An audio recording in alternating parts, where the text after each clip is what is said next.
안녕하십니까. 중국 온라인 유통시장 진출 방안 설명회 중에서 중국 소비재 시장 현황에 대해서 강연할 북경상 상무연구사 이현석 대표입니다.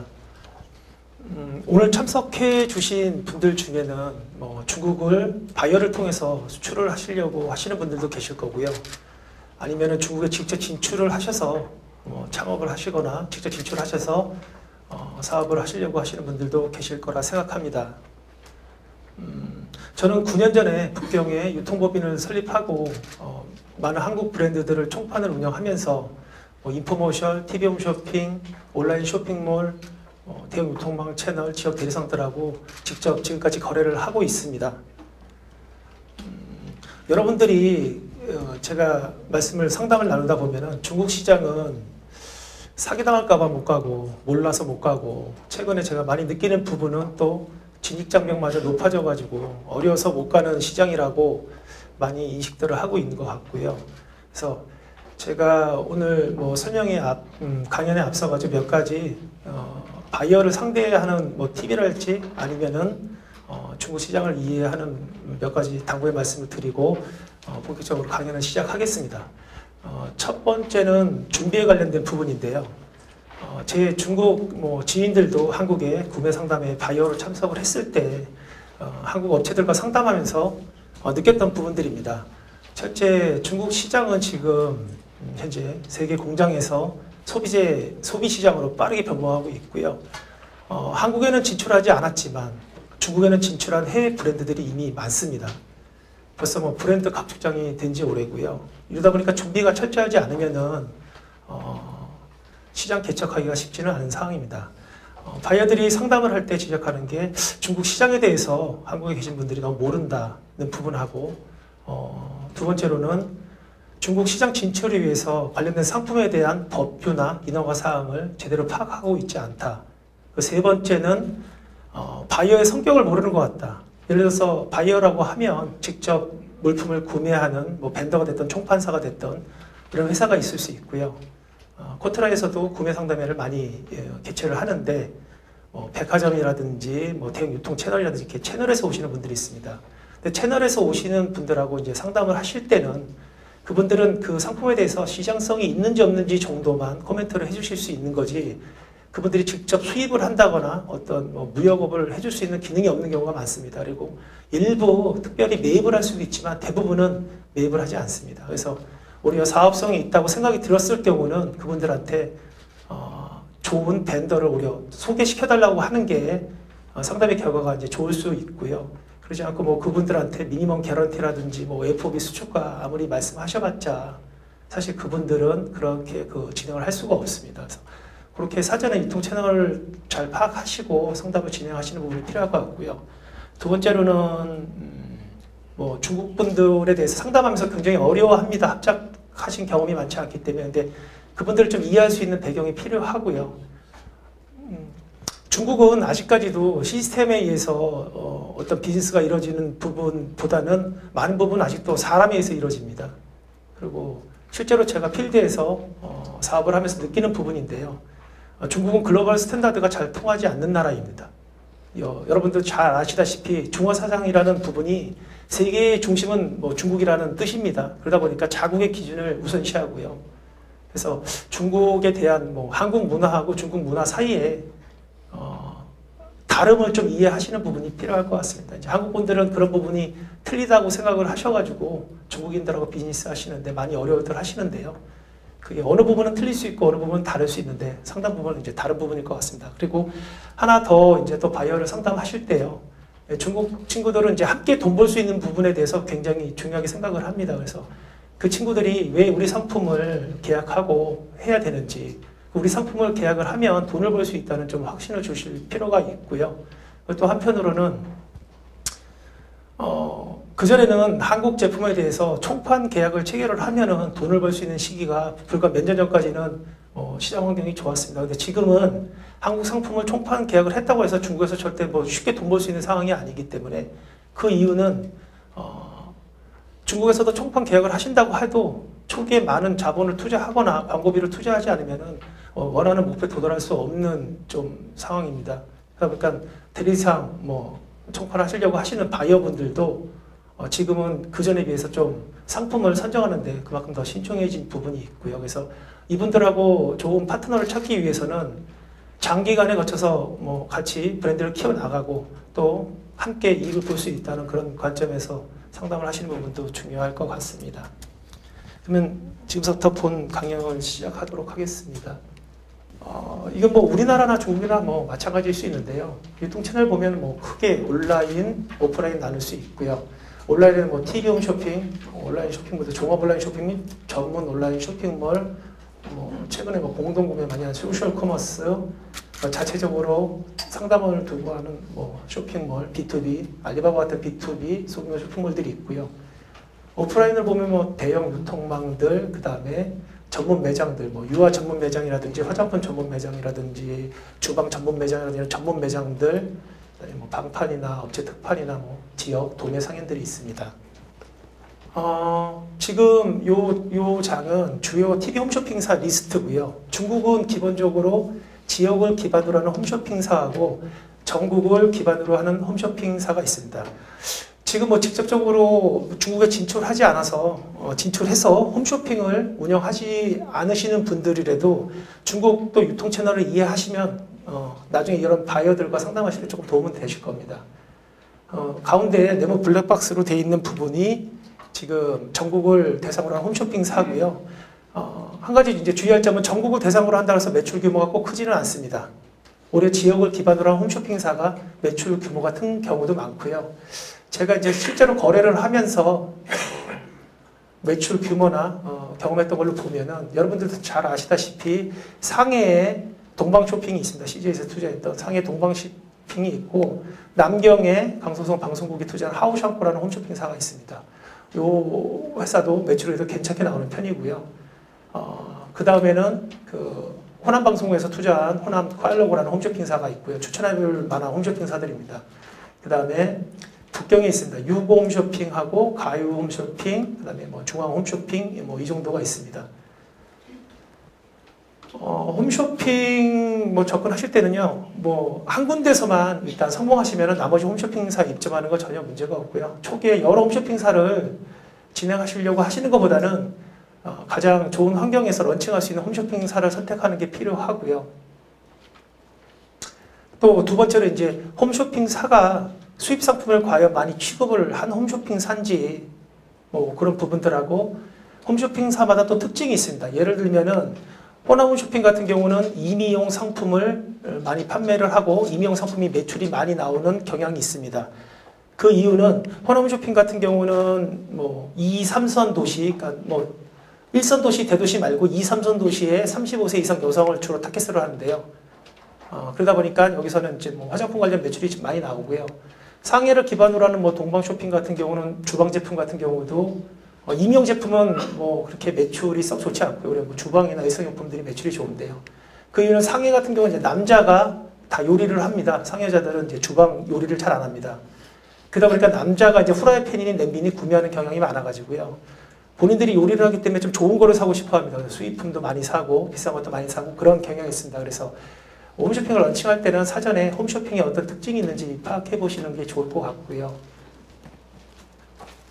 실제로 여기 홈쇼핑사들 이제 웹사이트 주소를 치고 들어가 보시면은요, 내가 지금 뭐 생산하거나 뭐 핸들링하는 상품이 중국에서는 홈쇼핑에서 가격대가 얼마에 팔리고 어떻게 팔리고 있거나는 대략적으로 알 수 있습니다.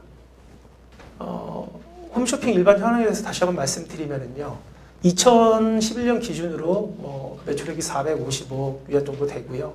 전체 소비 시장에서 차지하는 비중은 0.2%로 크지 않습니다. 사실은 중국에서는 한국처럼 그 홈쇼핑이 전체 유통 시장에서 차지하는 비중이 크지는 않고요. 아까 분류해서 말씀드리면 뭐 전국형과 성이나 시를 기반으로 하는 홈쇼핑사로 나뉠 수 있습니다. 홈쇼핑 거래 조건은 여기서 홈쇼핑을 국내에서도 진행해 보신 분도 있고 안 해보신 분도 있겠는데요. 수수료는 비슷하거나 중국이 조금 더 높습니다. 예를 들어서 뭐 임의용 화장품 같은 경우는 수입 제품 같은 경우는 뭐 40에서 50% 정도 사이고요. 주방이나 뭐 이런 쪽 카테고리는 30에서 한 40% 사이 정도에서 결정이 됩니다. 결제 조건 같은 경우는 보통 마감하고 뭐 30일 후, 45일 후, 60일 후 이렇게 분할 결제가 나가는데요. 홈쇼핑사마다 중국은 다 틀립니다. 결제 조건이 홈쇼핑사마다 너무 차이가 많이 나니까 항상 계약을 하실 때는 꼼꼼히 체크를 하실 필요가 있고요. 그 물류 관련해서는 뭐 주의할 부분은 중국은 홈쇼핑사가 창고를 여러 개 운영하는 경우가 많습니다. 한국 같은 경우는 이제 창고가 하나만 있는데요. 중국은 지역이 넓다 보니까 여러 개의 창고를 운영하시는 부분에서 재고 관리라든지 이런 부분을 신경 써야 되는 부분들이 많이 있습니다. 그리고 보통 아까 말씀드렸던 뭐 주요 홈쇼핑사들이 뭐 1회 방송 기준으로 대략 1000세트 정도의 입고 수량이 있으면 뭐 MD하고 협의를 할 수 있고요. 홈쇼핑 진행 절차를 살펴보시면은 뭐 한국하고 비슷합니다. 홈쇼핑을 하시고 싶으면은 중국에서 제일 중요한 거는 아마 상품 기획이 한 50%를 차지할 겁니다. 상품 기획은 다른 게 아니고요. 상품 구성을 어떻게 할지랑 상품 가격을 어떻게 가져갈지, 판매가 이 부분이 아마 50%는 벌써 성공을 좌우한다고 할 수 있을 것 같습니다. 나머지는 뭐 일반적으로 이렇게 진행되는 절차대로 진행이 되고요. 이 부분은 여러분들이 그냥 한번 읽어보셔도 되는데요. 아까 말씀드렸던 호남 방송국에서 출자해서 만든 호남 홈쇼핑이고요. 시청 가구 수가 이 정도 됩니다. 그리고 18개 성에 방송이 송출되고 있습니다. 그리고 한국 분들이 남경을 기반으로 하는 하우샹궈인데요. 여기도 이제 동부 연안이다 보니까 그래도 수입품에 대한 조금 선호도가 있습니다. 그리고 한국 상품을 내륙에 있는 홈쇼핑사들보다는 진행한 경험이 많이 있고요. 그 밑으로 CJ가 투자한 이제 동방 쇼핑입니다. 제가 실제로 이제 홈쇼핑을 운영하면서 했던 제품들인데요.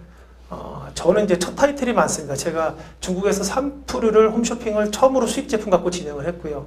수입 화장품으로 처음 진행한 것도 아마 저로 기억을 하고, 주얼리도 아마 수입해가지고 한국 제품 가지고 홈쇼핑한 게 아마 처음이 아닐까 싶습니다.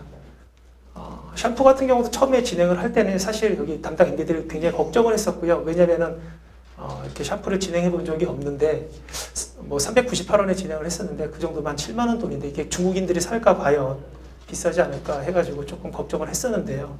첫 번째 방송에 그래도 성공적으로 런칭을 해서 지금은 이제 제가 하지는 않지만 계속 홈쇼핑을 하고 있습니다. 그리고 화장품을 진행했던 사례가 있고요. 보정 속옷 같은 경우 진행했던 사례가 있는데, 이런 거 속옷류 같은 경우는 여기도 하시는 분이 계실지 모르겠는데, 각각의 제품에 대해서 다 상품에 대해서 검증 보고서가 필요하고 조금 그런 어려운 부분들이 있습니다. 실제로 진행을 하실 때는요. 그리고 주방 제품이나 나머지 부분은 뒤에 성공 사례나 실패 사례에서 제가 다시 한번 또 말씀드릴 수 있도록 하겠습니다. 제가 오늘 강연이 온라인이 또 중심이고요. 저도 제가 실제 현장에서 느끼는 온라인 관련해서 좀 더 비중을 두고 여러분들한테 강연을 하고 싶은데요. 제가 느끼는, 제가 데이터를 떠나서 실제로 비즈니스를 하면서 느끼는 중국의 온라인 시장은 폭발적입니다. 2010년도만 하더라도 B2C 시장 자체가 성숙하지 못하고 소위 말하는 C2C, 개인 간의 거래가 온라인에 많은 비중을 차지했습니다. 그런데 2010년 이후로 B2C의 부상이 유통업에서는 큰 화두고요. 지금 보시면 아시다시피 온라인 쇼핑을 이용하는 인구수가 한 2억 4천만 명입니다. 2억 4천만 명이고요. 밑에 이제 데이터고 보시면 재미나는 게 온라인을 이용하는 인구수가 증가율과 온라인 쇼핑을 이용하는 증가수가 유치합니다, 거의. 그래서 향후 당분간도 지속적으로 아마 온라인 쇼핑 시장은 커질 거라고 생각하고 있습니다. 주로 온라인에서 많이 소비되는 제품류들인데요. 보면은 의류, 신발, 모자들이 많이 판매되고 있고요. 그 다음에 가전, 그 다음에 화장품, 임의용 제품들, 식품 이런 류들이 판매되고 있습니다. 저는 제가 이제 여기서 관심 있게 보는 부분은요. 화장품, 임의용 제품은 사실 저한테 한류가 있냐 없냐 물어보시는데 한류가 있습니다. 한류는 분명히 있고요. 중국인들이 생각하는 한국의 국가 브랜드는 현대자동차나 삼성, 핸드폰일 수 있지만 실제로 느끼는 국가 이미지는요. 화장품이라든지 패션 이쪽에 가깝습니다. 그래서 화장품 분야도 굉장히 시장이 20% 이상씩 성장해서 좋고요. 그 다음에 최근에 오프라인 마트나 이런 백화점들도 보면은 온라인도 마찬가지입니다. 수입 식품 시장이 최근 들어서 급격히 또 커지고 있습니다. 그래서 수입 한국에서 이제 식품 부분도 괜찮을 수 있고요. 얼마 전에 뭐 유아 한 가구 한 자녀 정책을 이제 조금 수정해서 2명까지는 알 수 있겠다고 이제 발표도 되고 했는데요. 유아용품 시장 자체가 좋습니다. 역시 중국도 유아용품 관련해서는 분유 같은 경우도 뭐 70~80%가 아마 수입 분유를 먹일 겁니다. 저희 직원들도 보면은 본인들 경제 능력 이상으로 비싼 분유를 사서 아이들한테 분유를 줍니다. 그래서 부모의 마음은 다 똑같기 때문에 유아용품 같은 부분도 좀 좋은 부분이 될 것 같습니다. 온라인 쇼핑도 대략적인 현황을 살펴보면요. 온라인 쇼핑 이용자 수는 2억 4,200만 명 정도 되고요. 2012년 기준입니다. 시장 거래 규모는 뭐 1조 3,040억 원 정도로 얘기되고 있고요. 아까 홈쇼핑이 소비재에서 차지하는 매출 규모는 뭐 0.2%라고 했는데 온라인은 6.2%입니다. 지금. 이런 데이터들이 나오고 있고 2016년 정도 되면 10%를 넘어갈 거라고 지금 얘기를 하고 있습니다. 실제로. 온라인 쇼핑을 분류를 좀 해보면요. 이렇게 우리나라도 B2C 종합 쇼핑몰들이 있습니다. 특정 카테고리가 아니라 전 상품을 취급하는 쇼핑몰들이 있고요. 종합 쇼핑몰도 사실 깊게 들어가면 뭐 타오바오에 있는 뭐 T몰 상청이라든지 경동 상청 뭐 그 개개의 쇼핑몰 사이의 시스템들이 다 틀립니다. 한국보다 사실은 훨씬 더 다양하고 복잡한 온라인 쇼핑몰 체계가 있습니다. 그래서 지금 시간에는 좀 설명이 길어질 것 같아서 자세하게는 못 드릴 것 같고요. 이렇게 제 나름대로 분류를 나뉘어보면 종합 쇼핑몰이 있고 전문몰이 있습니다. 이 전문몰은 저도 이제 제가 시장 개척을 할 때 많이 쓰는 전략인데요. 한국 분들은 여러 채널을 동시에 접근을 해서 여러 채널에서 실패를 보면서 어려워하십니다. 그래서 초기에 열심히 하고 싶은 마음을 좀 자제를 하시고요.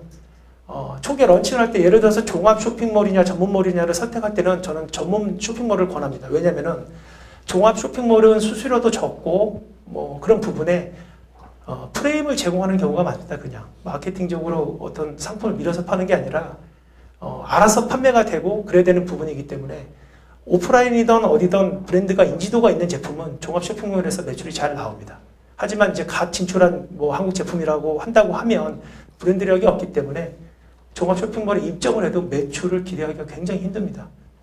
유아용품이다 그러면 차라리 유아용품 전문 쇼핑몰들 중에서 유력 쇼핑몰을 찾아서 먼저 런칭을 해서 거기서 조금 매출도 올리고 브랜드를 좀 다진 다음에 종합 쇼핑몰로 넘어가는 게 좀 바람직하지 않나 생각을 하고 있습니다. 온라인 쇼핑 거래 조건을 보면요, 뭐 이런 것들이 비즈니스 하시는 분들은 궁금하신데, 예를 들어서 뭐 아까 같이 말씀드렸던 종합 쇼핑몰이다. 수수료가 태블로 다 정해져 있습니다. 뭐 20%다, 뭐 화장품은 20%다, 뭐 식품은 15%다 이렇게 태블로 다 정해져 있기 때문에, 그리고 아까 말씀드렸듯이 뭐 경동상청 같이 프레임을 제공하는 쇼핑몰들이요, 그냥 입점해서 알아서 팔아야 되는 그런 데들은 뭐 더 낮을 수도 있습니다. 뭐 6% 뭐 이런 식으로 낮을 수도 있고요. 대신에 이제 전문몰 같은 경우는 브랜드력이 없어도 경우에 따라서는 이 친구들이 서로 합작 조건에 따라서 밀어서 판매를 합니다. 그렇기 때문에 뭐 많은 수수료를 요구하고 실제로 뭐 50% 이상 요구하는 경우도 있고, 저도 그렇게 거래를 하고 있는데 뭐 이렇게 좀 수수료를 과하게 요구하는 경우도 있는데, 이제 한국 분들이 이제 중국인들하고 협상을 할 때는 보통 수수료를 깎기 위한 협상들을 많이 하는데요. 저는 수수료를 더 주기 위한 협상을 합니다. 왜냐면은 아무리 뭐 수수료를 적게 준다고 해도 안 팔리면은 아무 의미가 없습니다. 그러면은 그 친구들 뭐 예를 들어서 바이어가 됐던 뭐 온라인 채널 MD가 됐던 인지도가 없는 내 상품을 그 친구들이 뭐 메인 페이지에 노출해서 팔려고 했을 때는 분명 무슨 이유가 있어야 됩니다. 이게 향후 진짜로 폭발적으로 잘 팔릴 상품이라든지, 아니면 브랜드가 확실히 인지도가 있어서 중국 진출한 지는 얼마 안 됐지만 한국에서 너무 잘 되는 브랜드라든지, 아니면은 우리의 뭐 이익률을 높여줄 수 있다든지 그런 부분이기 때문에 주로 이렇게 상담을 하실 때 내 입장에서 생각을 하시지 마시고, 왜 저기 있는 MD든 그런 바이어가 내 상품을 취급을 해야 될까에 대해서 고민을 해본다고 하면 그 친구들한테 우리가 수수료를 많이 주고 내 제품이 주력이 돼서 판매가 높일 수 있는 그것도 한 가지 방법이라고 생각을 합니다. 온라인 쇼핑도 특이하게 중국은 이제 B2C 쇼핑몰로 예를 들면요, 창고를 여러 개 운영하는 쇼핑몰들이 많습니다. 그래서 중국에서는 예를 들어서 부피가 크고 가격이 낮은 상품이라고 하면은 원가의 40%까지도 물류비가 그 원가에 차지를 합니다.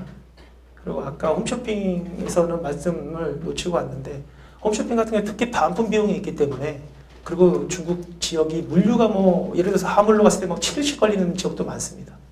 근데 반품에 뭐 굉장히 많은 손실을 볼 수 있기 때문에 부피가 많이 나가는 제품 같은 경우는 항상 그 물류 비용에 대해서 물류를 어떻게 가야 될지에 대한 고민이 필요하고요. 중국 지금 뭐 화두가 온라인 쇼핑몰 중에서 B2C 쇼핑몰의 이제 성장이라고 할 수 있는데요. 대부분의 이제 B2C 쇼핑몰들은 입점 상담할 수 있는 메일 주소가 있고요. 어느 부분들은 굉장히 친절하게 여러분들이 자료를 넣으면은 빠른 시간에 답변이 오는 경우도 많습니다. 그래서 자료를 넣는 게 중요한 게 아니고요. 어떻게 해서 잘 넣을 건지, 우리 제품이 왜 좋고 마케팅적으로 어떤 장점이 있고 어떻게 잘 팔릴 수 있다는 그런 확신을 주는 부분이 중요하기 때문에 그런 자료 잘 정리하셔가지고 직접 진출하시는 분들도 그 이메일을 통해서 접수를 하면 답변을 다 받으실 수가 있습니다. 온라인 쇼핑몰을 개략적으로 나눠보면은요, 아까 말씀드렸듯이 뭐 지금 타오바오 말고는 지금 2등으로 뭐 경동상청이 급부상을 했습니다. 경동상청은 주로 가전제품류로 시작을 해서 매출을 많이 올리고 있고요. 예. JD.com 치고 들어가면은 뭐 들어가서 어떤 상품들이 판매되는지 알 수 있습니다. 아시다시피 또 아마존도 있는데 중국에서는 지금 조금 아마존이 조금 뭐 매출 규모가 뭐 상승하는 폭이 꺾여가지고 좀 그런 상황이고요. 이하우디엔 같은 경우도 종합 쇼핑몰인데 여기 같은 경우는 주로 일용품이나 식품류가 잘 팔립니다. 수입 식품도 굉장히 잘 팔리고요. 경동이 뭐 가전 위주로 성공을 했다면은 이하우디엔은 가격대가 조금 낮은 뭐 일용품이나 식품류가 매출이 잘 나옵니다. 그 다음으로 이제 화장품을 예를 들면 전문몰들이 있습니다. 화장품 관련된 아마 3대 전문몰일 겁니다. G메이 같은 경우는 회사가 성립된 지 뭐 3년밖에 안 됐는데 화장품을 팔아가지고 4천억을 지금 돌파를 했고요. 3년 만에. 예. 뭐 우리나라 M사 화장품 같은 경우도 여기서 뭐 하루 행사를 걸어가지고 뭐 몇십억씩 판매를 했습니다. 실제로. 그리고 러펑이라는 뭐 온라인 쇼핑몰, 화장품 전문 쇼핑몰이 있고요. 그다음에 호남방송하고 타오바오에서 투자를 해서 지금 뭐 게리피티 같은 쇼와 연결을 해서 판매를 하는 하이타오라는 쇼핑몰이 있습니다. 저희 회사 같은 경우는 하이타오하고는 이제 별도로 합작 계약을 하고 많은 한국 상품을 운영을 하고 있고, 제가 12월 5일에도 이제 또 한국 상품을 방송을 찍는데요. 방송은 홈쇼핑이 아니고 쇼프로입니다. BPL로. 그래서 게리피 같은 쇼를 지금 12월에도 2개 프로그램을 제작해서 방송을 하는데요. 그런 부분에 이제 관심 있는 분들은 여기를 통해서 조금 더 매출을 올릴 수가 있습니다. 그 다음에 뭐 소셜커머스가 있고요. 뭐 공동구매 여러분들 잘 아시다시피 그런 사이트입니다. 그 다음에 B2B 알리바바, 유명 알리바바가 있고요. C2C 타오바 등이 있습니다. 제가 실제 이제 운영해서 이제 판매하는 사례를 보면은요. 이하우디엔 같은 경우는 전에 말씀드렸듯이 수수료가 그렇게 뭐 비싸지는 않습니다. 20% 좌우. 뭐 색조냐 기초냐에 따라서 뭐 틀린데요. 수입품을 많이 취급하고 싶어 합니다. 담당 MD가 실제로 관심이 있고요. 대신에 여기서는 뭐 업체가 노력을 하지 않으면 이하우디엔에서는 뭐 알아서 물건을 팔아주지 않습니다. 이 상점에서는 끊임없이 판촉을 제안을 하고 행사에 참여할 수 있는 뭐 그런 좀 노하우가 필요합니다. 아까 말씀드렸던 러펑이라는 뭐 사이트고요. 여기는 좀 많은 수수료를 요구를 합니다. 그리고 이 친구들은 자기네들이 브랜드가 없는 제품들도 제품이 좋으면은 본인들 마케팅을 통해서 밀어서 판매할 수 있다는 뭐 자신감이 있는 거고요. 단일 상품으로 PB 상품이지만 아마 누적 수량이 뭐 100만 개 이상씩 팔린 제품도 있을 겁니다. 쇼핑몰에서. 그리고 웨이피누이라고 여기는 사실은 이제 패션 위주로 브랜드 있는 패션 위주로 많이 판매를 하는데요. 예를 들면은 뭐 여기 5일 동안 브랜드 행사를 참여할 때 조건이 매출이 5일 동안 한 2억은 나와야지 되는 기준이 있고요. 입고 수량은 뭐 2억 조금 넘게 뭐 입고 해달라고 하는 뭐 기준이 있습니다. 말씀드렸듯이 뭐 하이타워라는 뭐 쇼핑몰이 있고요. 오프라인 시장은 너무 좀 복잡해가지고요. 제가 간단하게만 말씀을 드리고 또 넘어갈 수 있도록 하겠습니다. 여러분 잘 아시다시피 뭐 백화점이라든지 백화점 같은 경우 뭐 중국은 전국구 백화점들이 있고요. 지역에서 어떤 뭐 성이라든지 성을 기반으로 하는 뭐 특화된 백화점들도 있습니다. 그리고 마트 같은 경우 월마트, 뭐 까르푸, 롯데마트 등이 있고 롯데마트 같은 경우가 아마 110개 매장을 좀 돌파를 한 거로 알고 있고요. 그다음에 뭐 체인점, 뭐 왓슨, 화장품 예를 들면 왓슨 드럭스토어 형태고 샤샤, 청칼라, 유비스킨 뭐 이런 화장품 매장들이 있습니다. 왓슨 같은 경우는 중국에서 1,300개 매장이 있고요. 거의 A급 쇼핑몰은 다 들어가 있다고 볼 수도 있습니다. 그래서 저도 왓슨 같은 경우는 굉장히 눈여겨보는 채널이고요. 중국 오프라인 뭐 거래 조건을 보면은요, 여기도 마찬가지입니다. 예를 들어서 뭐 롯데마트다, 월마트다 이런 부분들은 수수료가 뭐 20에서 30%대 정도입니다. 대신에 브랜드력이 없거나 이런 상품들은 처음에 뭐 마트나 이런 데로 들어가 봤자 매출이 잘 안 나옵니다. 오히려 오프라인도 저 같은 경우는 수수료를 조금 주더라도 이런 좀 전문 매장부터 시작하는 거를 조금 뭐 많이 권하고 있습니다. 오프라인을 막 현지에서 직접 진출해서 거래를 하신다고 하셨을 경우는요, 결제 형태가 이것도 위탁 판매분 결제 방식이 있고 이제 매입해주는 경우도 있는데요. 종합 이런 오프라인 뭐 대형 유통망들은 거의 매입을 안 하고요. 일부 전문점들은 매입을 해주는 경우가 있습니다. 그리고 오프라인을 운영하기 위해서는 기본 좀 정책 시스템들이 있어야 되는데요.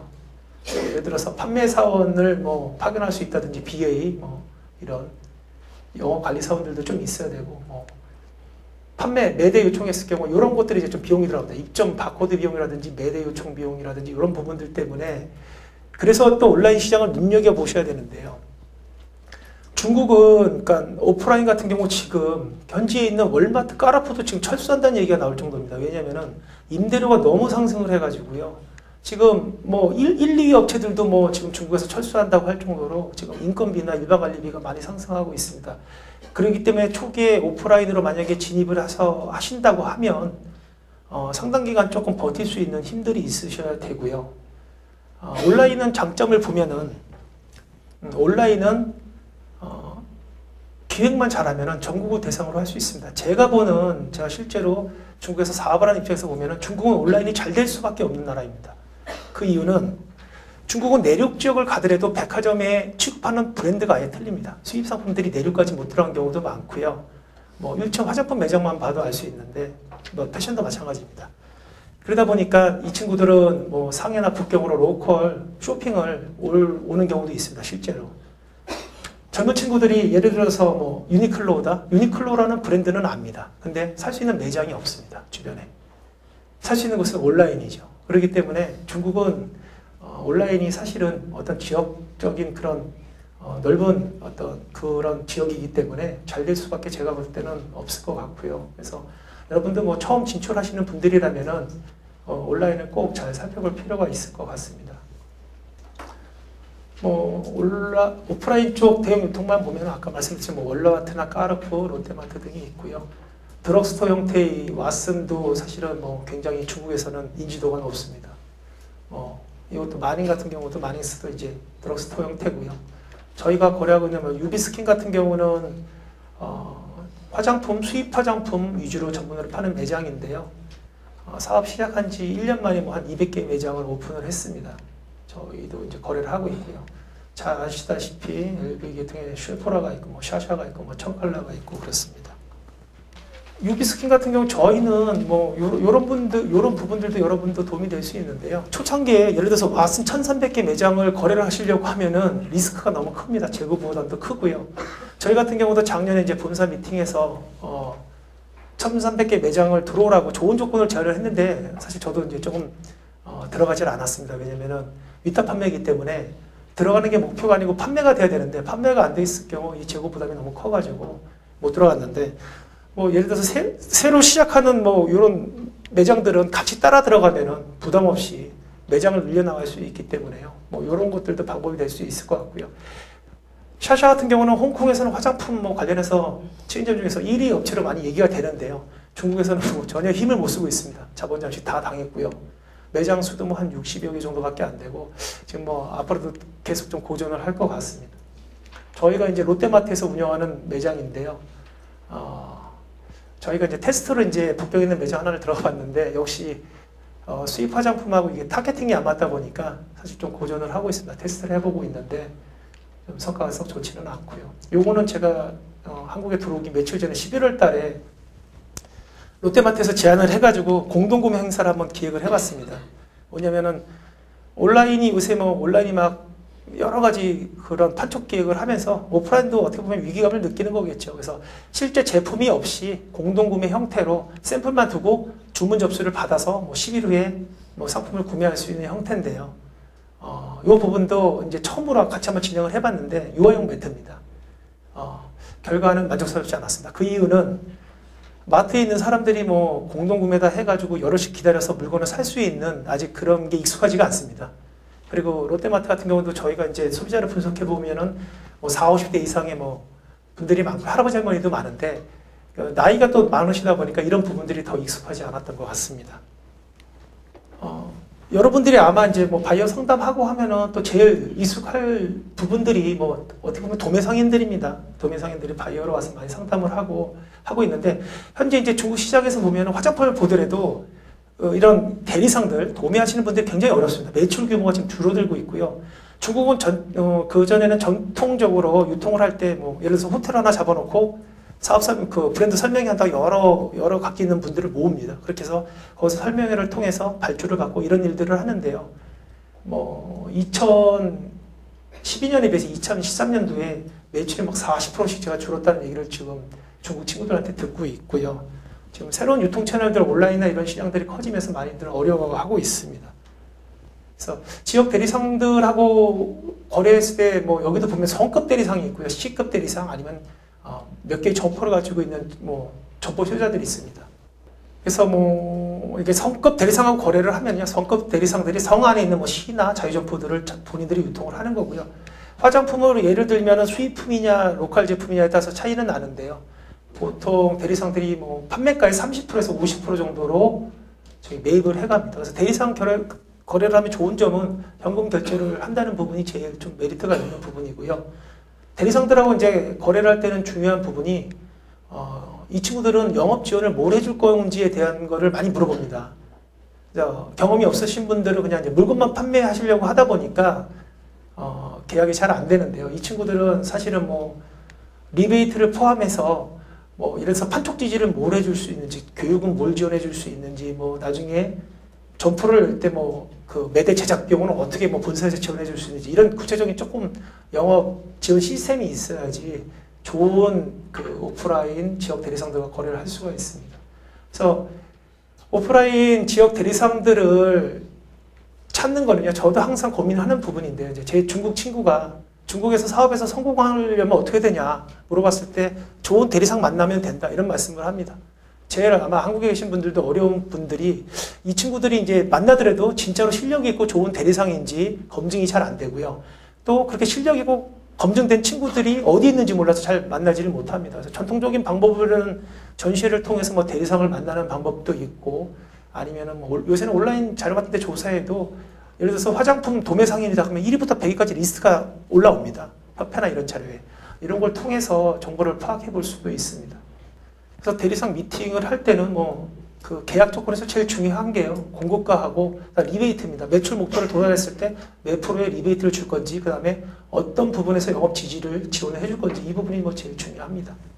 화장품 시장 주요 현황을 간단하게 살펴보면은요. 지금 중국 시장은 이제 세계 3위라고 얘기를 하는데 조만간 아마 2위로 지금 올라설 거로 보고요. 화장품 시장은 20% 이상의 뭐 계속 빠른 성장을, 고도 성장을 하고 있습니다.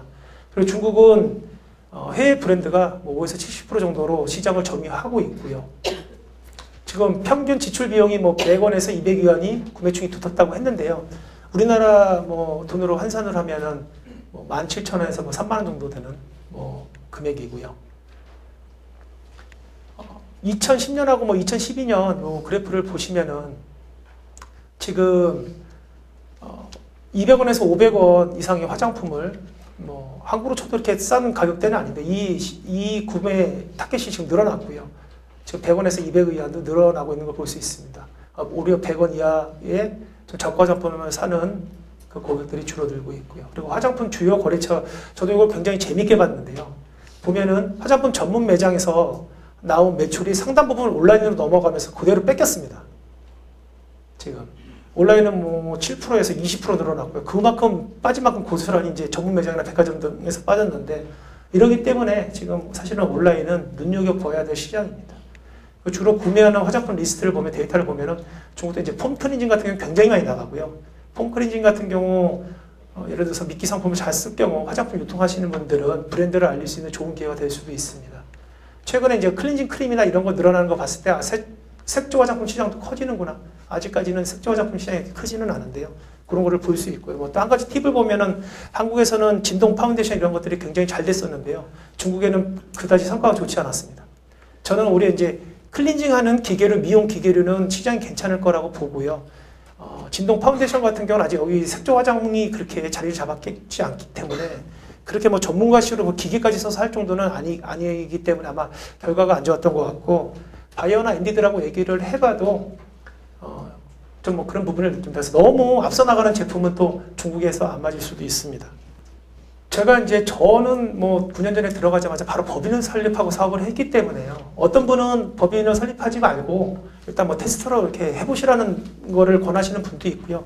저 같은 경우는 좀 체계적으로 하는 게 좋다는 걸 좀 권장하는 편입니다. 그래서 이전에는 법인 설립하는 게 굉장히 좀 까다롭고 어려웠었는데 지금은 뭐 법인 설립하는 게 굉장히 이 부분은 거의 뭐 시스템화돼서 이제는 투명해졌고요. 그리고 자본금 규정도 거의 없어져가지고 적은 비용을 가지고도 법인을 설립할 수 있습니다. 그래서 법인 설립할 때 유통법인을 만약에 설립하시려고 한다고 하면은 일단은 외자기업으로 하시는 게 저는 좋다고 권장해 드리고요. 그 다음에 일반 납세자라는 게 있습니다. 이런 거 일반 납세자가 뭐냐면은 세금을 환급받을 수 있는 자격 조건인데요. 꼭 일반 납세자가 되지 않으면 대형 유통채널하고는 거래를 할 수가 없습니다. 그래서 법인 설립 당시 이 부분 반드시 체크하셔야 되고요. 화장품 관련해서는 저희가 2005년부터 계속 위생허가를 받고 있고요. 저희도 뭐 많은 종류의 위생허가를 갖고 있습니다. 그래서 이 부분은 뭐 궁금하신 분 있으면 메일 주시면 제가 답변을 드릴 수 있을 것 같고요.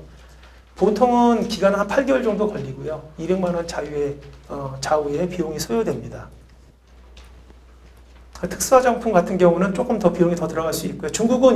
한국은 미백이라든지 주름 개선 링클 이런 류가 특수화장품으로 분류되는데 중국은 일반 화장품입니다. 한국은 특수인데. 그래서 자외선 차단제는 중국은 또 특수화장품으로 분류되고 그래서 그런 좀 차이가 있습니다. 그래서 중국에 만약에 직접 진출하시려고 하시는 분들이 계신다고 하면 저는 이제 사전에 법규 조사라든지 요새 이제 굉장히 화두로 떠오르는데요. 상표권 확보입니다. 상표권이 확보가 안 되면 이제는 온라인 채널에도 입점 자체가 안 됩니다. 그래서 상표권은 굉장히 지금 중요한 화두로 떠오르고 있고요. 그다음에 시장 조사라든지 좋은 파트너를 뭐 사전에 확보를 하시면 굉장히 좋고요. 저는 이제 제가 총판하는 브랜드들은 계약 당시부터 저는 이제 브랜드 홍보나 마케팅 기획을 먼저 수립을 하고 진행을 합니다. 그래서 저는 주로 이제 방송국하고 합작을 해가지고요.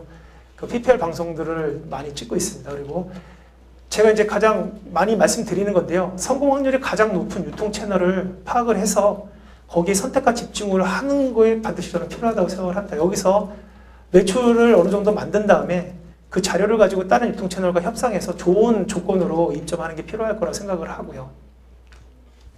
뭐 밑에 있는 이런 로고들은 제가 이제 마케팅적으로 활용하는 그런 채널들입니다.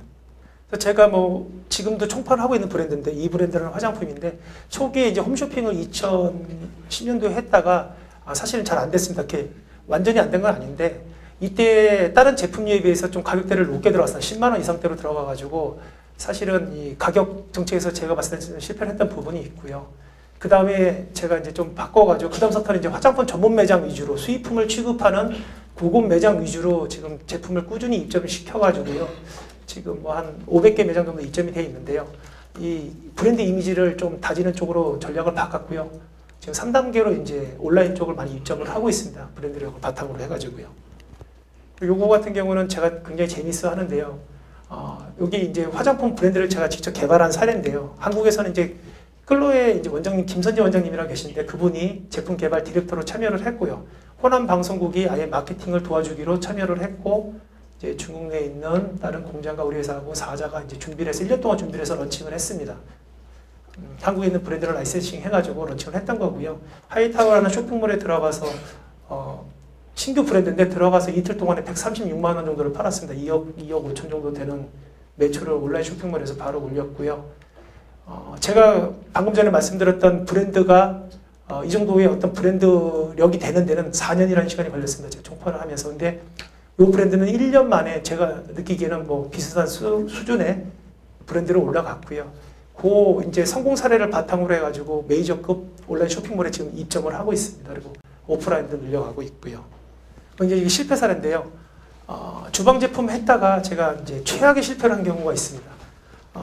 이때는 뭐 홈쇼핑사 엔디들이 수입 상품을 많이 안 하다 보니까 저희 쪽 의견에 따라서 많이 진행을 했었는데요. 이게 뚝배기 제품입니다. CJ 홈쇼핑에서 판매했던 제품인데 중국은 이제 뚝배기를 이렇게 여러 개를 세트로 필요로 하지 않습니다. 한국은 뭐 뚝배기를 많이 쓰는데 중국 분들은 이제 뚝배기를 많이 쓰지를 않거든요. 그리고 북방하고 남방하고 음식 문화가 또 틀리고요. 뭐 뚝배기를 직접 가열하지 않고 이렇게 그 담아만 내는 곳도 있고 그런데 뭐 그런 부분들을 저도 시장 조사를 게을리 해가지고 좀 기대치에 많이 못 미치는 그 좀 실패 사례가 있었고요. 배송 물류 비용에서도 좀 많은 손실을 봤습니다. 이게 부피가 크다 보니까 반품 비용이 뭐 많이 나왔습니다. 이런 부분에서. 그리고 하나는 이제 보증 속옷인데요. 저도 지금도 고민하는 게 상품 현지화입니다. 이게 한국적인 게 세계적인가 아니면 어떤 그 나라 문화에 맞게 커스터마이징 해야 되는 고민을 많이 하는데 제가 듣기로는 KFC가 전 세계에서 맥도날드에 지는 나라는 중국밖에 없다고 들었습니다. KFC가 맥도날드보다 불과 1년, 그러니까 1년 먼저 진출했죠. 맥도날드가 1년 뒤에 진출을 했는데 매출 차이가 엄청나고요. 전 세계 매출의 KFC의 전 세계 매출의 반은 중국에서 나온다고 합니다. 그 이유는 제가 봤을 때는 KFC에서는 밥을 팝니다. 밥을 팔고 죽을 팔고 중국 사람들에 맞는 음식을 완전 현지화해서 한국은 틀린 메뉴로 판매를 하고요. 맥도날드는 최근까지 통일된 메뉴를 판매를 했었습니다. 그래서 맥도날드도 얼마 전에 이제 발표를 해가지고요. 우리도 중국에 맞게 밥도 팔고 뭐 메뉴를 개발하겠다고 했는데 이렇게 상품 현지화에 좀 고민은 반드시 필요한 것 같습니다. 이 보증속옷 예를 들어봐도 국내 보증속옷들은 대개 반팔입니다. 왜냐면 한국 사람들은 이제 내복을 잘 안 입기 때문에 반팔을 많이, 그러니까 반팔 위주로 취급을 하는데요. 중국 사람들은 이거를 이제 내복용으로 돼 있습니다. 그래서 긴 팔을 선호하는데, 한국에서는 이제 반팔만 하니까 반팔 고집하다가 실패하는 겁니다. 예. 그럼 중국인들 좀 문화도 파악해야 될 필요가 있을 것 같고요. 그래서 전체적인 유통 시장 현황에 대해서 제가 이제 말씀을 드렸는데요. 나머지 뭐 궁금하신 점은 이따 질의응답 시간에 말씀을 해주셔도 되고요. 저한테 별도로 메일을 주셔도 제가 뭐 아는 범위 내에서는 답변을 드릴 수 있도록 하겠습니다. 예, 감사합니다.